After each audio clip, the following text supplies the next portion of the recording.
Maybe try being less direct next time, Lucas muttered without looking up from his phone, thumbs scrolling like whatever I just said was a pop-up ad interrupting his meditation playlist. We were in a vendor call. His cousin, now mysteriously the VP of Experience, had just derailed the quarterly onboarding schedule with a redesign based on vibes and color wheels. I pointed out calmly that it would delay procurement by 6 weeks and break 2 SLAs. Lucas winced like I'd farted at a funeral. "We're evolving," he said, folding his hands like a monk who didn't understand EBITDA. "Let's try to wayo feel less corporate." I'd spent 5 years helping build Varian Dynamics from a spreadsheet and sweat operation in a WeWork closet to a streamlined logistics interface that made actual money. I was operations advisor on paper, but in practice, I was the one who untangled every logistics snarl, massaged vendor egos back into partnerships, and automated their entire delivery forecasting stack when everyone else was still arguing over logo font. Lucas liked to pretend it all happened by osmosis, like he sneezed out synergy and it turned into margin. He'd joke in board meetings, "Just don't let her near clients. She's a little confrontational." Funny thing is, I never raised my voice, never lost my cool. What they called confrontational was just clarity. No coddling, no corporate poetry, just facts. You'd be amazed how fragile egos get when a woman doesn't dilute the truth in sparkle emojis.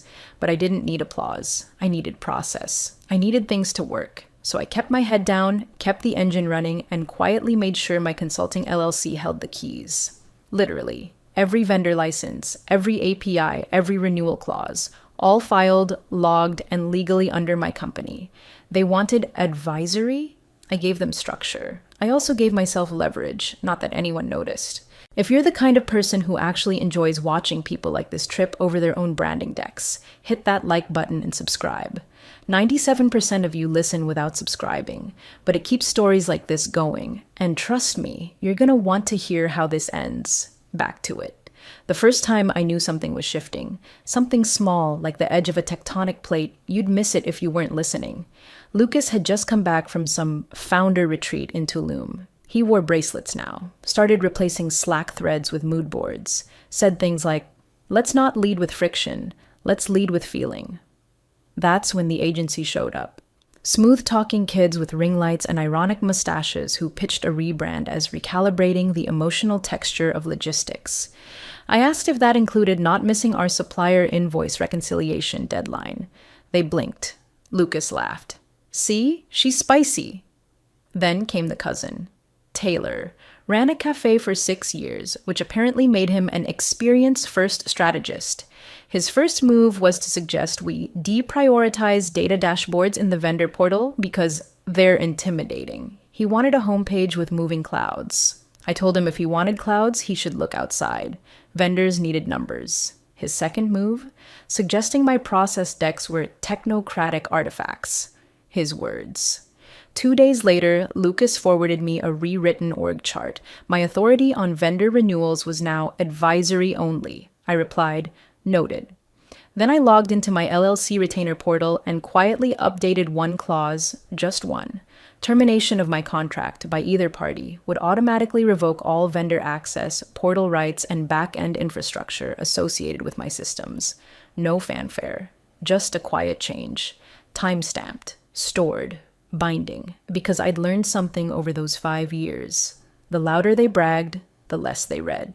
And Lucas never read anything that didn't have a bar graph or a GIF in it.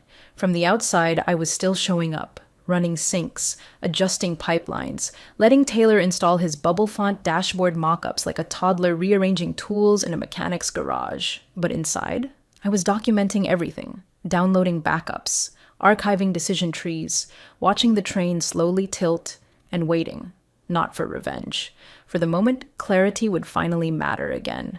That moment came faster than I thought.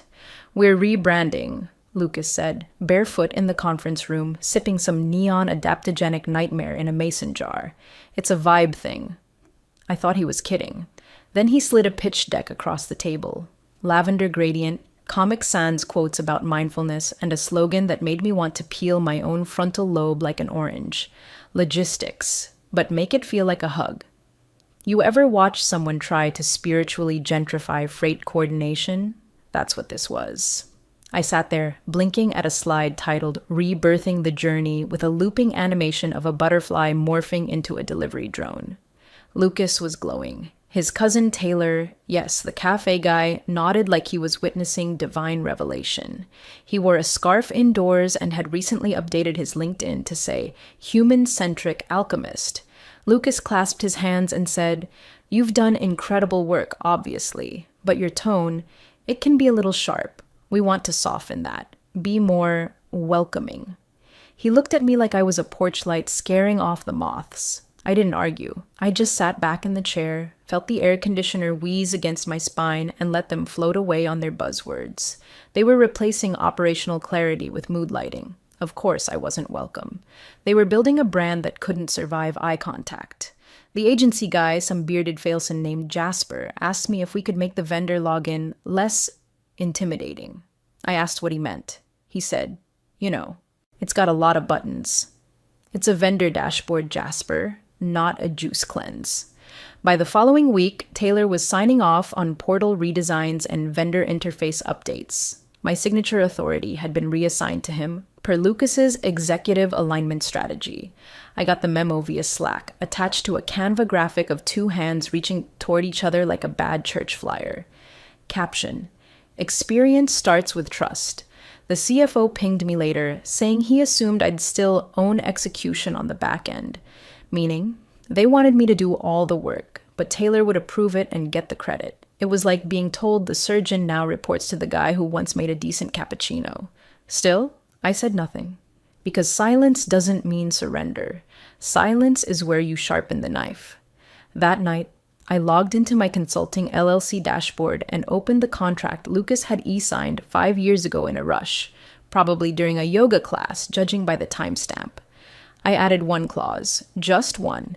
Upon termination, by either party, my services would cease, and with them, any access, credentials, or technical continuity associated with the infrastructure I had built.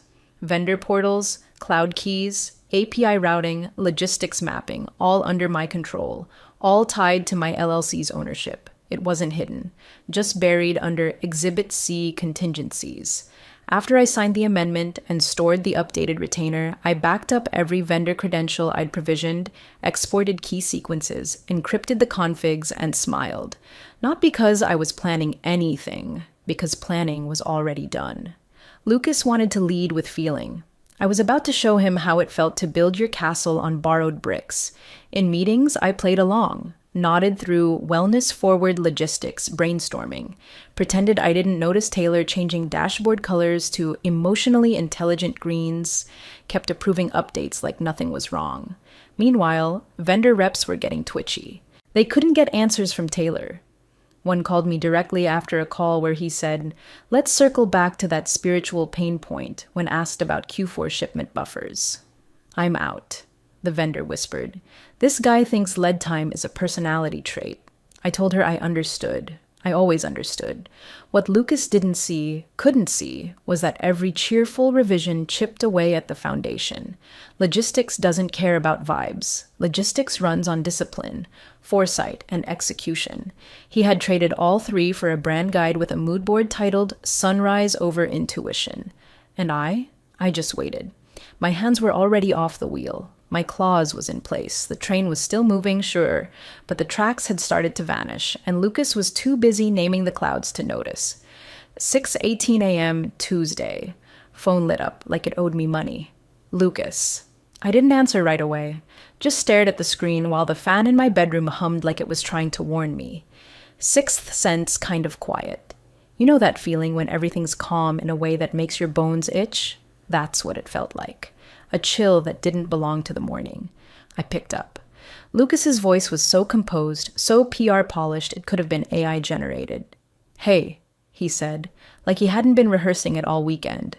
"Just wanted to touch base early. We're going in a new direction." There was a pause. He was waiting for me to say something. I didn't. He filled the silence like he always did.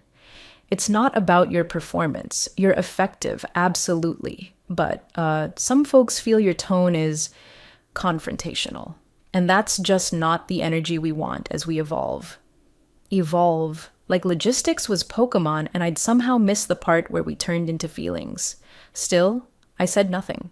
Didn't cry, didn't plead, didn't remind him how many fires I'd put out, or contracts I'd salvaged, or margins I'd widened while his cousin was busy picking pastel palettes for dashboard UI. I just reached over, opened my laptop, and pulled up a file named Departure. Full. The first line. If you're reading this, it's already started. 6:22 a.m. 2 minutes after the call, my Slack access blinked out. Company inbox disabled. Dashboard login dead. They were fast. I gave them credit.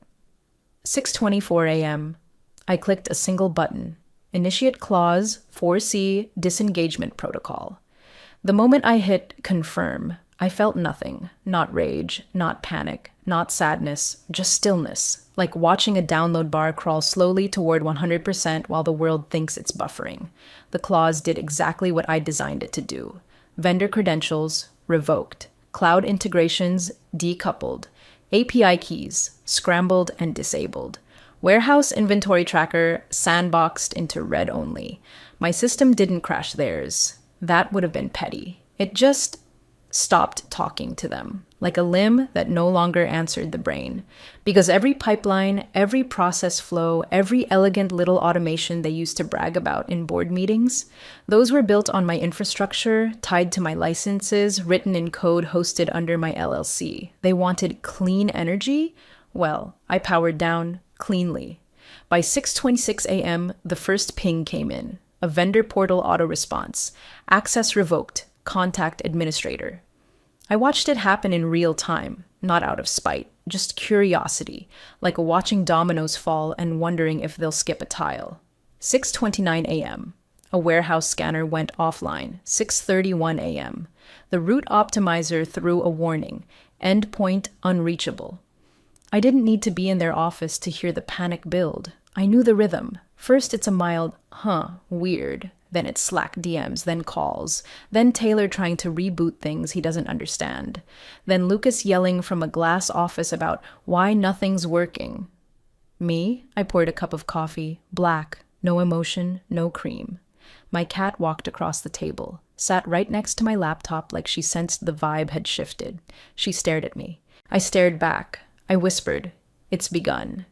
Because once a system unplugs from its brain, it doesn't burn. It drifts, and drift is worse than fire. You can explain a fire. You can't explain why nothing moves, and I didn't have to lift a single finger after that. Everything that came next, that was just gravity. 7:04 a.m. First ripple. One of our top-tier freight vendors emailed Lucas directly. Per our agreement with my LLC, your contract access has been terminated. Please provide updated credentials and authorized contact for renewal pathway. 7 minutes later, a cold chain tracking partner escalated. No active API response. Is this scheduled maintenance? Lucas didn't answer. Not yet. I imagined him standing in the middle of his open concept office, barefoot again probably, staring at his phone like it had turned into a foreign object. The man thought contracts were more of a suggestion than a structure. Turns out, structure doesn't care what you think. 7:21. Our internal warehouse integration dashboard pinged its last successful handshake.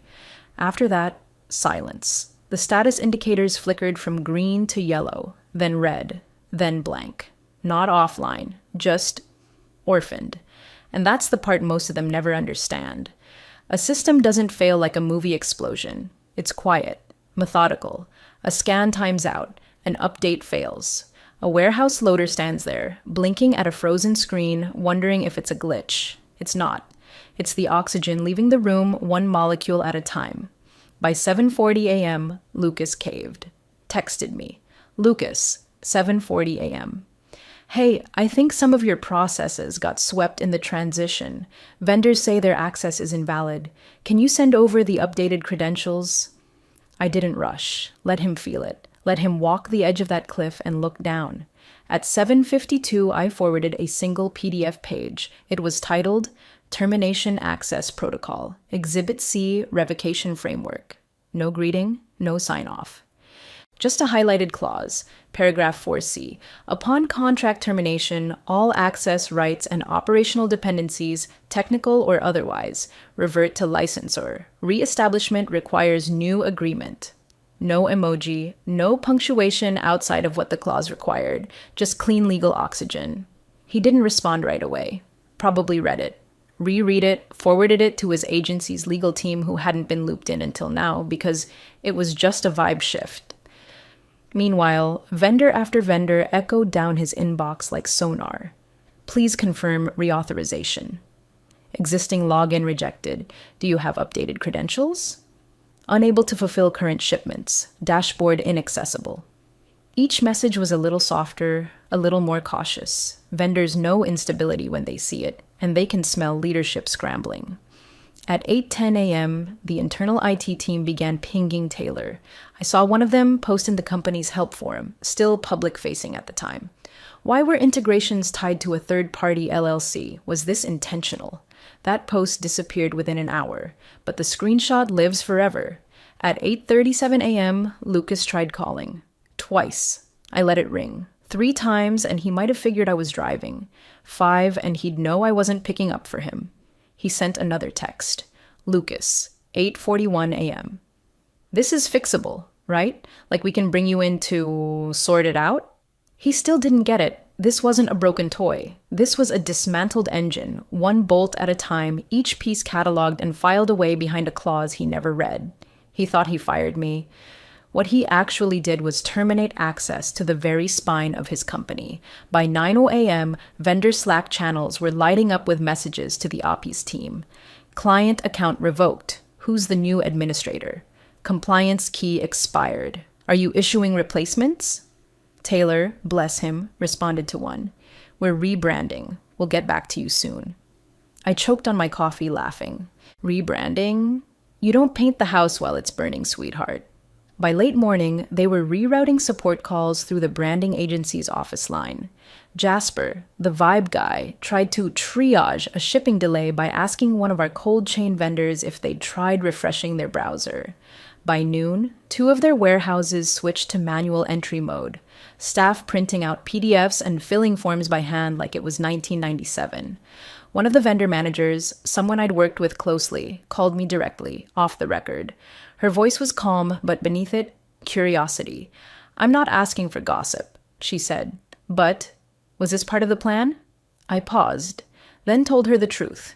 No, this was part of the contract. And that's the difference between sabotage and sovereignty. One is chaos, the other is consequences.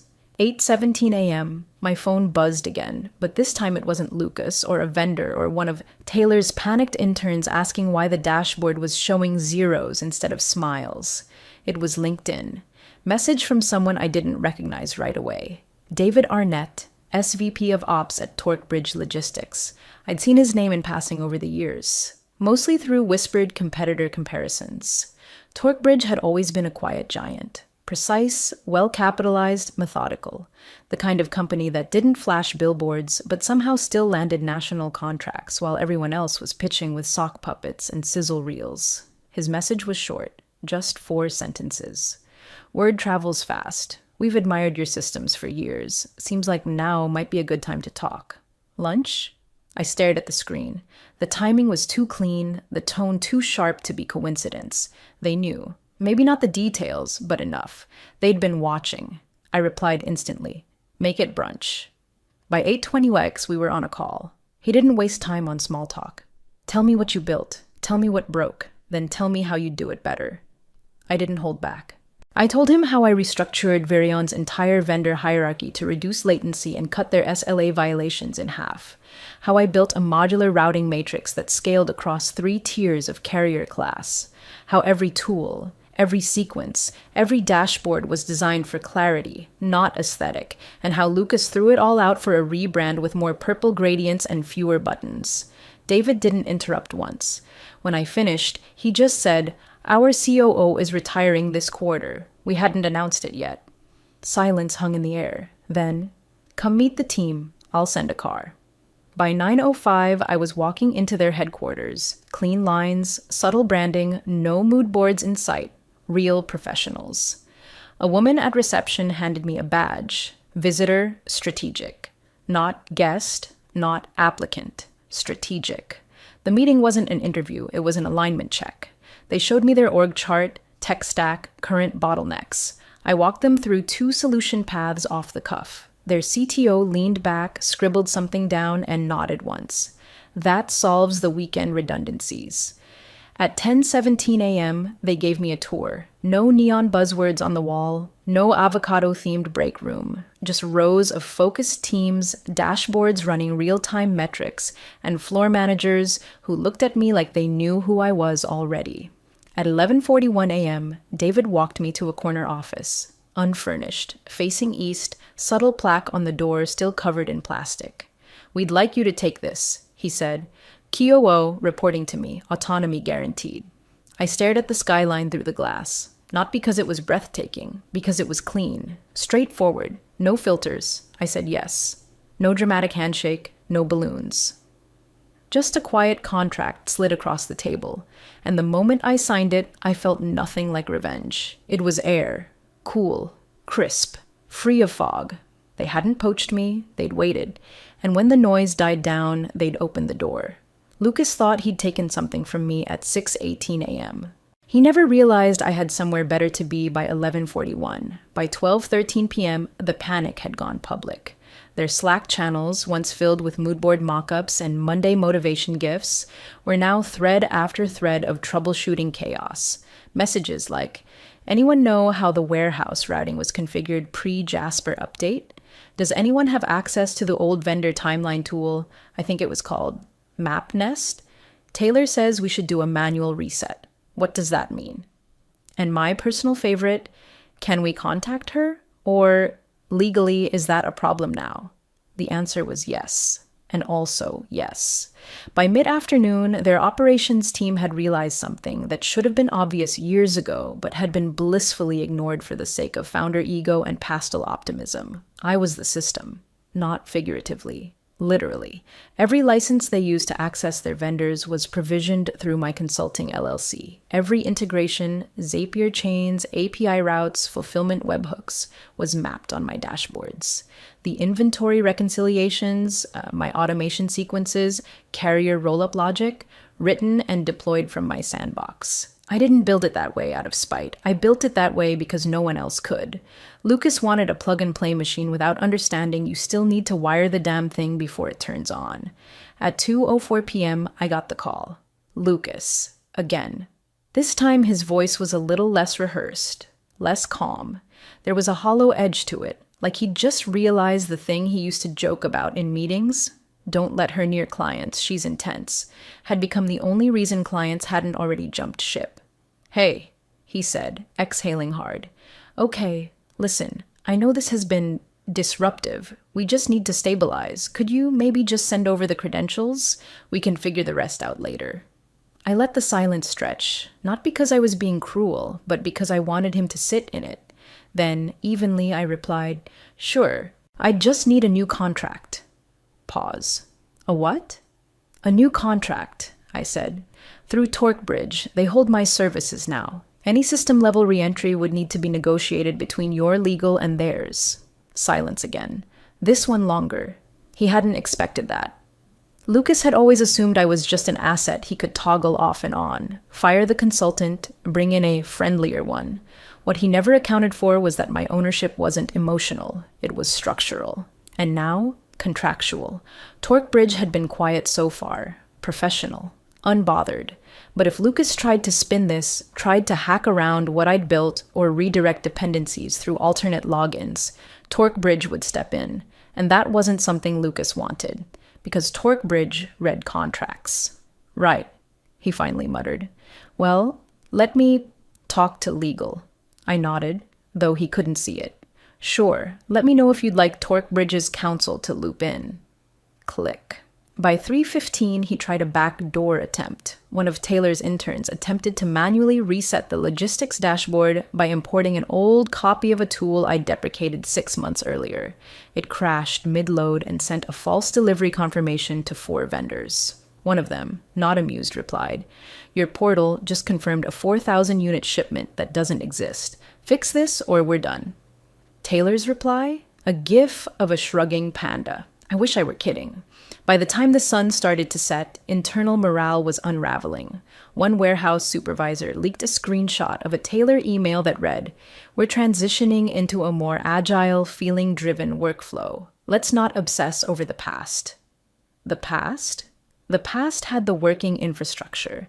Meanwhile, Torquebridge had quietly onboarded two of my original vendors, both of whom reached out independently. Their messages were nearly identical.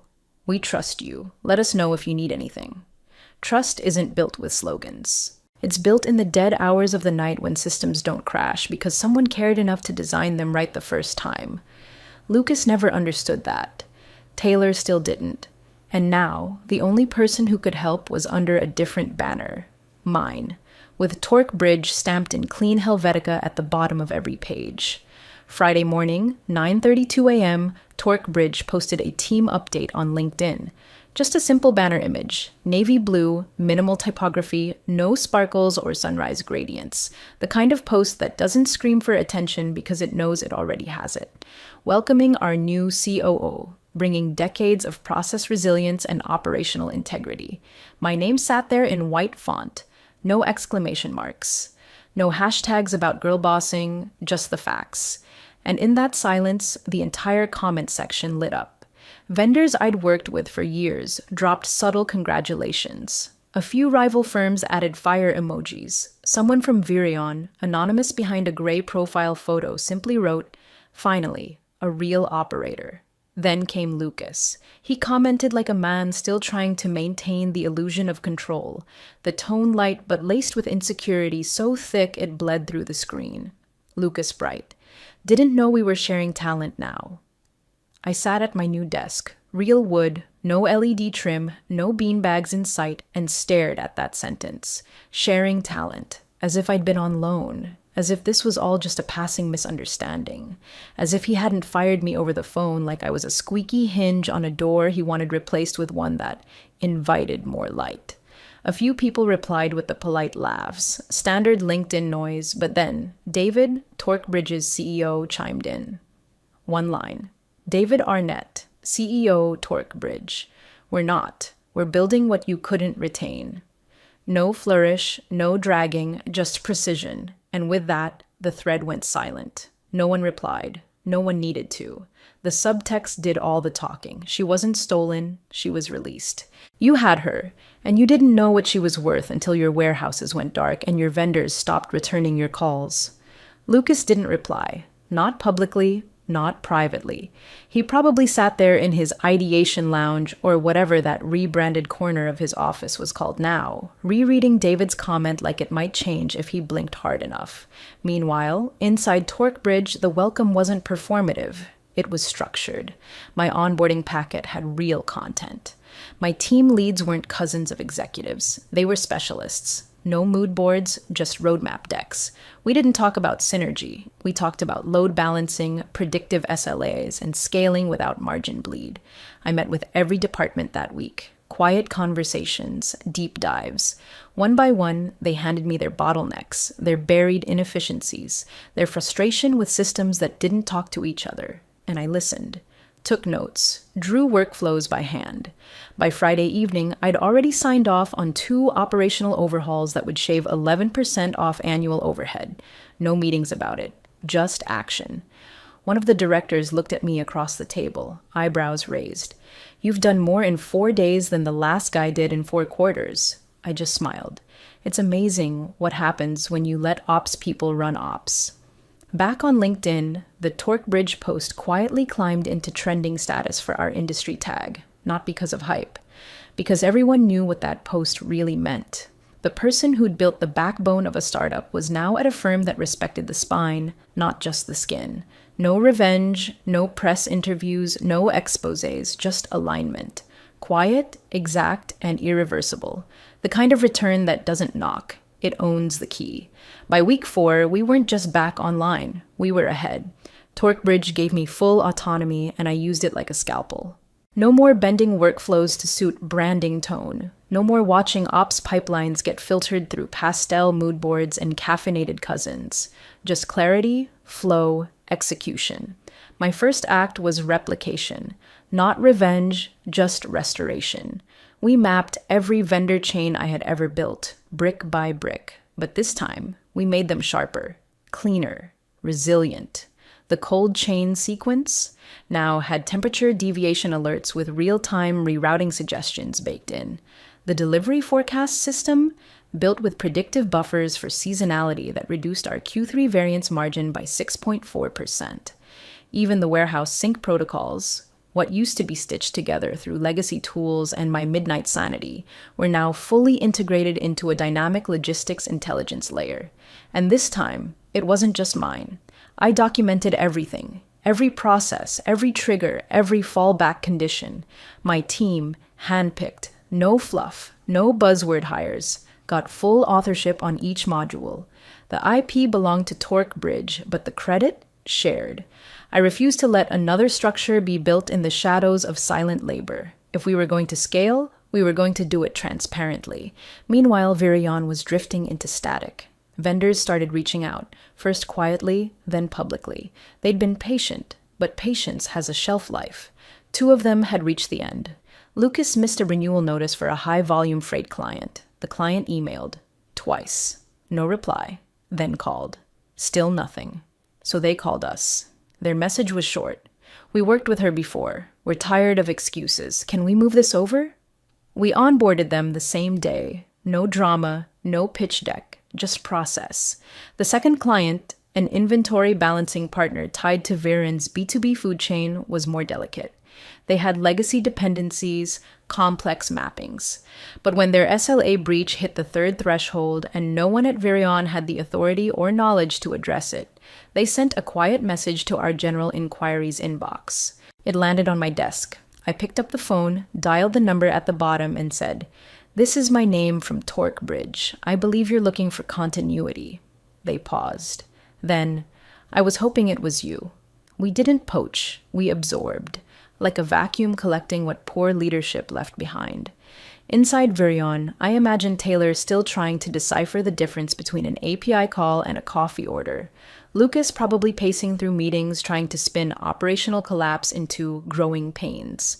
The branding agency likely pitching a new campaign called Resilience is a Journey. But outside that echo chamber, the industry was watching. And they were calling. One vendor even DM'd me. "Didn't know you jumped ship. Explains a lot. Congrats." I replied with a smile emoji and a .zip folder containing onboarding specs. No hard sell, just prep.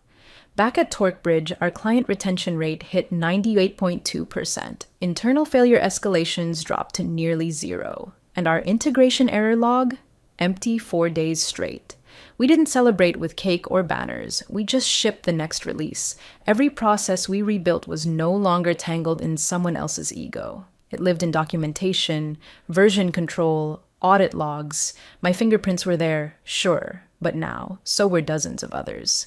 We weren't building around one person anymore. We were building around the work. The only thing Virion managed to launch that month was a blog post titled Redefining Resilience, written by Taylor, featuring stock photos of bridges and clouds. Meanwhile, our bridge was real, and people were crossing it. Torque Bridge's lobby doesn't try to impress. No waterfall walls, no gimmicky sculpture trying to whisper innovation. Just quiet lighting, clean lines, and a long white wall behind the reception desk where they display quotes from each executive. 1 per role, etched in glass. Mine was installed 3 weeks after I signed the permanent COO contract. It reads, "Every process begins with clarity, and one clear decision."